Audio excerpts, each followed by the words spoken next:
সেদিন ছাত্রকে পড়াতে পড়াতে একটু রাত হয়ে গেল। ছাত্রের মাকে যখন বললাম, ভাবি কাউকে দিয়ে আমাকে একটু গলির মোড় পর্যন্ত এগিয়ে দিতে পারবেন?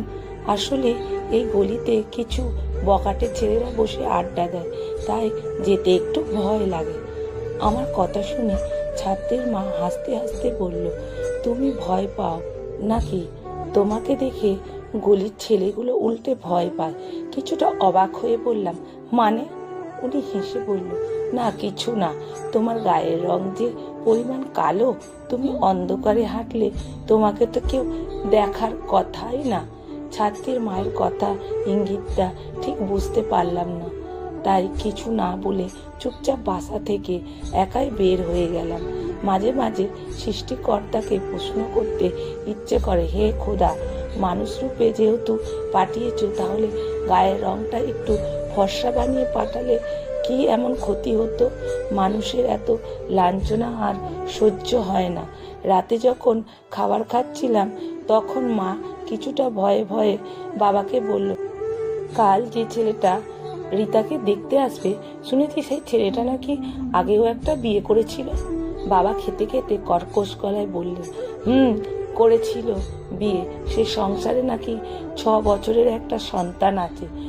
আছে, জেনে শুনে এমন একটা ছেলের কাছে মেয়ের বিয়ে আমাদের উচিত হবে? বাবা প্লেটটা দূরে সরিয়ে মায়ের দিকে রাগী চোখে তাকিয়ে বলল, তোমার মেয়ের জন্য এমন ছেলে পছন্দ করব না তো রাজকুমার পছন্দ করব? কে তোমার এই মেয়েকে বিয়ে করতে চাইবে শুনি? মেয়ে পেটে থাকাকালীন কি কয়লা খেতে যে এমন একটা মেয়ে জন্ম দিয়েছ? একটা কথা কান খুলে শুনে রেখো, লুলা ল্যাংড়া কানা যেই মেয়েকে পছন্দ করবে, আমি তার সাথে মেয়েকে বিয়ে দিব। কোনো রকম দায়মুক্ত হতে পারলেই বাঁচি। বাবার কথা শুনে মেয়ের চোখের জল ফেলা ছাড়া কিছুই করার ছিল না। আর নিজের চোখের জলের কথা বাদই দিলাম।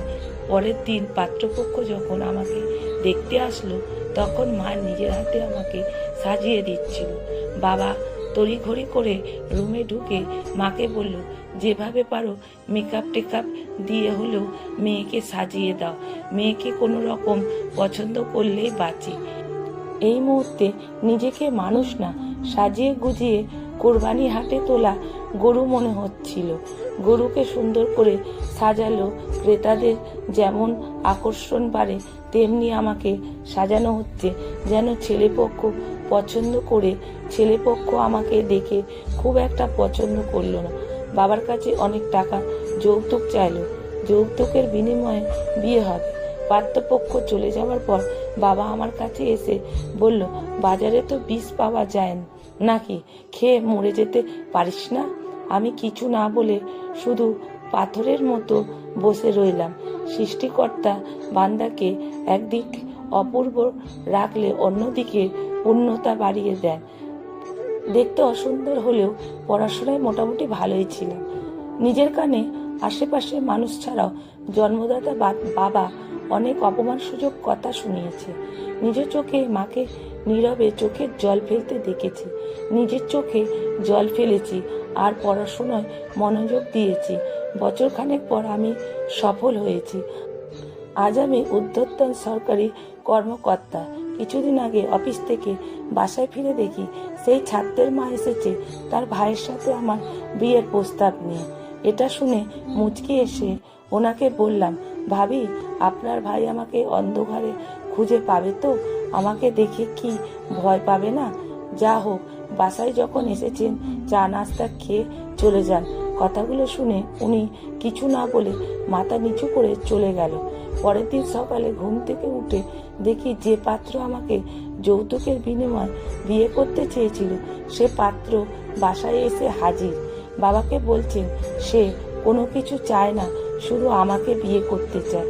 বাবা কিছু বলার আগেই আমি ছেলের দিকে তাকিয়ে বললাম, ঠিক আছে, আমি বিয়ে করতে রাজি, কিন্তু আমার একটা শর্ত আছে, আমি বিয়ের পর চাকরি করব না।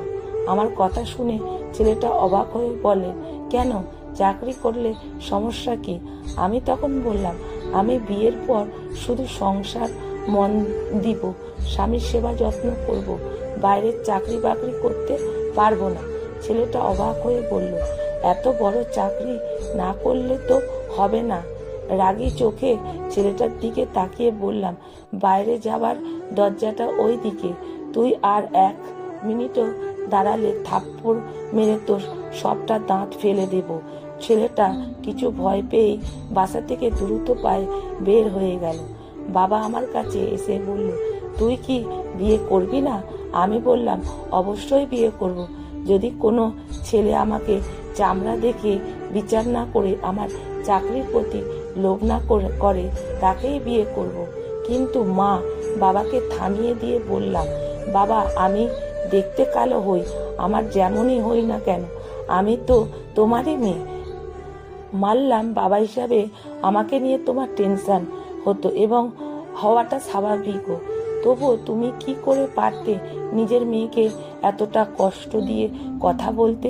বাবা সৌন্দর্য বা শারীরিক গঠন মানুষের হাতে থাকে না, তবুও ঘরে বাইরে সব জায়গায় প্রতিনিয়ত অপমানিত হয়েছে। বাবাকে খুব মুখ ফুটে বলতে ইচ্ছে করে, বাবা কালো মানুষের শরীর থেকে কি পচা গন্ধ বের হয় নাকি যে ওদের দেখলে সভ্য সমাজের মানুষ নাক ছিটকায়? লেখা সংগৃহীত, পাঠে অনিতা ভট্টাচার্য।